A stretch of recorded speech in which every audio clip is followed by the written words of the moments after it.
Escrow Out Loud is a weekly podcast about San Francisco real estate from the Jackson Fuller team, San Francisco Realtors since 2002. Show notes with links are at jacksonfuller.com.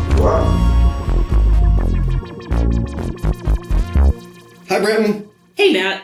I feel like we should just dive back into the neighborhood podcast game. We should. We have to reveal the neighborhood that we talked about in our last neighborhood podcast. Which was 2 podcasts ago, so folks have just been hanging in suspense, I'm sure. So why don't you go in the neighborhood? Drum roll, please. Dogpatch. The Dogpatch, Central Waterfront. Lovely, sunny neighborhood. A lot happening over there these days. A lot of construction. All right. So on to this week's neighborhood. Let's just do it. We're recording this in June. We thought in celebration of Pride Month, we could do something that might be a little gay or a lot gay. I don't know. We'll see. We'll see how gay it gets. It's a podcast. Appropriate for all ages. Definitely. Nothing to see here. This is not a PG-13 podcast. So let's talk about the original gay neighborhood in San Francisco. Apparently, by adding the adjective original, you're suggesting that the Castro is not. I am suggesting that the Castro is not the original gay neighborhood in our fair city. Oh my. Let's see what we can find out about this neighborhood. I'm intrigued. Tell me more. So, going back to 1962, the nation's first gay business association was founded in this neighborhood. So, the gay-owned businesses formed their own association. I think we're talking about the Tavern Guild. We are. And this neighborhood had a whole lot of gay bars. And this was them organizing, kind of, yes? Yes. All right, then. And it's not the Castro. It is not the Castro. Tell me more. So, another fun tidbit about this neighborhood is that the first official Pride Parade held in San Francisco kicked off in this neighborhood that had 50,000 people in attendance. And the unofficial parade 2 years earlier had only 30 people. You want to give me a hint what year we're talking about, maybe? 1972. 1972. Let's see, the Pride Parade ends in Civic Center now. So I'm just going to toss that out there as my guess. All right. Duly noted.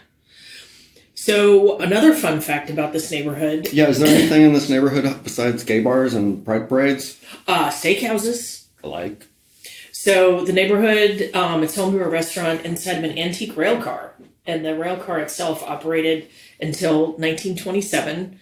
And the restaurant was featured in Dark Passage, the classic Humphrey Bogart film.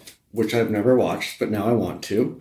I think we're talking about grub steak. We are talking about grub steak. And, if it's late enough, it'll be open, but don't go for lunch. Nope. And go sooner rather than later before it becomes condos. That's not sad. So many things are going away, but that's a whole other podcast. Tell me a little bit about how to get to this neighborhood, Britton. So if you're approaching from the south, you can walk a few blocks northwest from Civic Center Union BART station through the Tenderloin, or you can take the California Street cable car to Van Ness. One of those sounds like it might be a nicer walk than the other. That's all I'm going to say. I will agree. All right. What else about this neighborhood? So it also has a central commercial strip where there's lots of independent shops and restaurants. And, starting back in the 60s, when it had a whole bunch of gay bars and other gay-owned businesses, to this day, it is still home to an array of shops and restaurants. They're not all gay-owned anymore, but, that's a huge part of this neighborhood's history. It's like one of the things I love about San Francisco neighborhoods is they often have their own kind of commercial strip that's like a very neighborhoody feel, and you get to know the shop owners, and you really live in your neighborhood. It's true. And am I allowed to say the street name? No. Okay.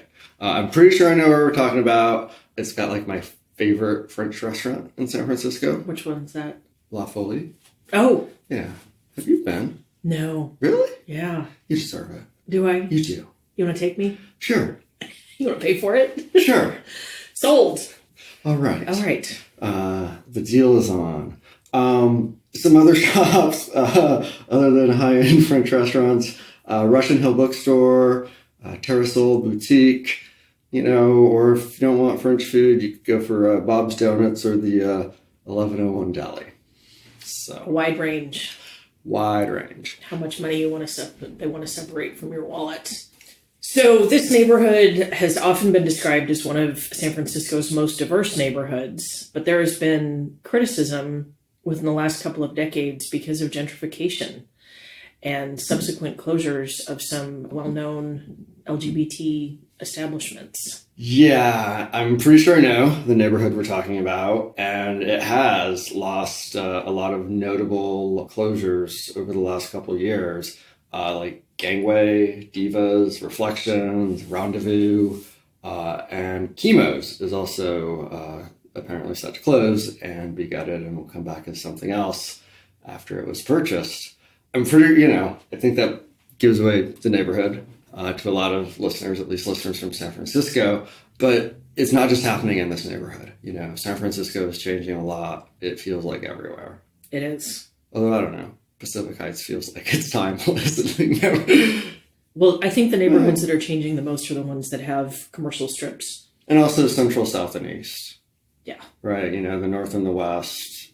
There's not as much room left to develop. Right, it was developed as low density to moderate density, and until something dramatic comes along and changes, it's not going to change. So, anyway. So moving on with another neighborhood clue, if anyone hasn't guessed it yet. 35 years ago, concerned neighbors from this area founded an organization that provides comprehensive housing, healthcare, employment, and education services to homeless youth from ages 12 to 24. I think you're dropping a hint about the Larkin Street Youth Services. I am.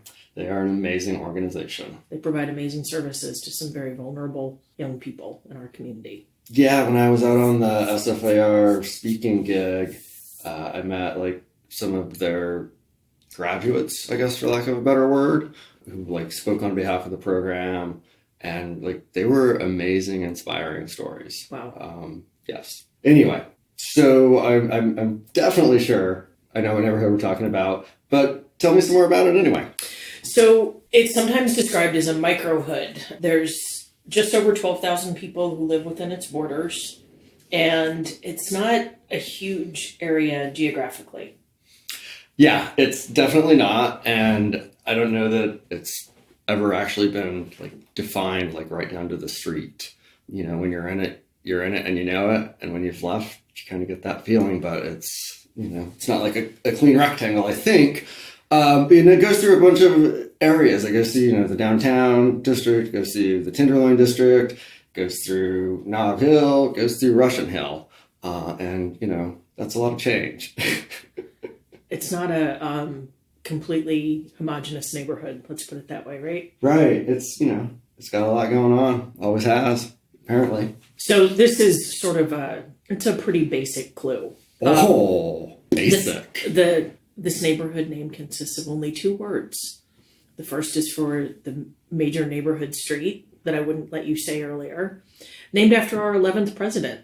And the second word is said to come from the fact that it runs over an old stream bed at the bottom of a sloped valley. Well, I can say no more. Nice crossword puzzle clues there. But I can say I finally learned a way to remember who the 11th president of the United States was. This gentleman was our president from 1845 to 1849, shortly before the gold rush, or, immediately at the beginning of the gold rush.